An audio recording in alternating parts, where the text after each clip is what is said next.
Start off here based off of what we're trying to treat, right?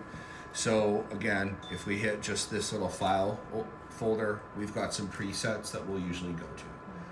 So we can choose from here. Let's say we do mod, we just hit apply, and it presets everything for us. This is my favorite treatment to do as a moderate, okay? If I'm treating melasma as a first treatment basis, I get more aggressive on subsequent treatments, but on a first treatment, this is great to start with. The big change that if I'm treating melasma on a patient that I'm going to make from these settings is I'm going to adjust the distance in between the beams to 1. It's the only change I make. Does everybody understand what exactly I just did? Yes.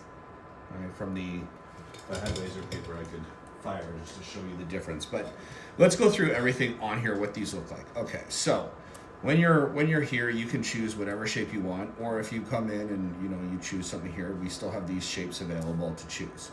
You can choose. This has more bearing that you might want to change once if we're doing a stamp protocol. But if we're doing a continuous, okay, which is just constant energy firing, typically I'm using a circle or a square. Okay, we can change the spot size, whatever we want. We can go all the way down, right, to on here a 4x4. If we do a square, we can go to a 1x1, or on all shapes, we can blow this right up to a 30x30. Okay, quite large. What does that actually look like? Well, if we grab onto our handpiece, we always just line up this little thing. It's all magnetic. Hit ready. Yes, everything is great. And that's how big your spot size is. Right now, if we switch that to a square, again, blow this right up.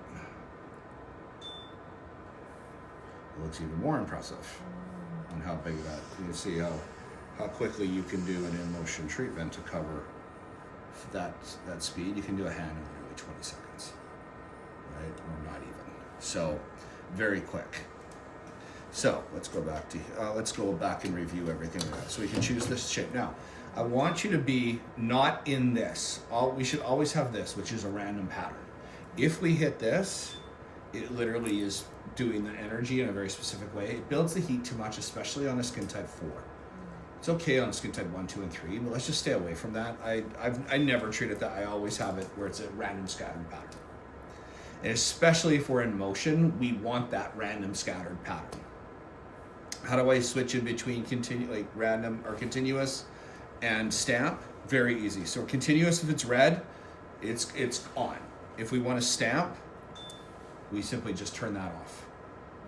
Now I'm stamping. Do you understand what that means? Okay, the difference between. Okay, good. Okay, some other parameters that we have available. Obviously, we have everything preset. We have our duration. This duration can go quite high. It can go up to 10,000. Never go there, please. There really is no reason to go above 2,000. If we want to be ablative, the best way to be ablative with this will be keep it at 10 watts. 10 watts is the highest power, but that's not, I know some other machines will go, we're more power because we can go to 20 watts. Well, there's two things that play off how much power you're giving. One is the wattage, one is the time on tissue. This goes a lot higher than anything else. And that together is what's giving you your energy density of the millijoules per centimeter squared.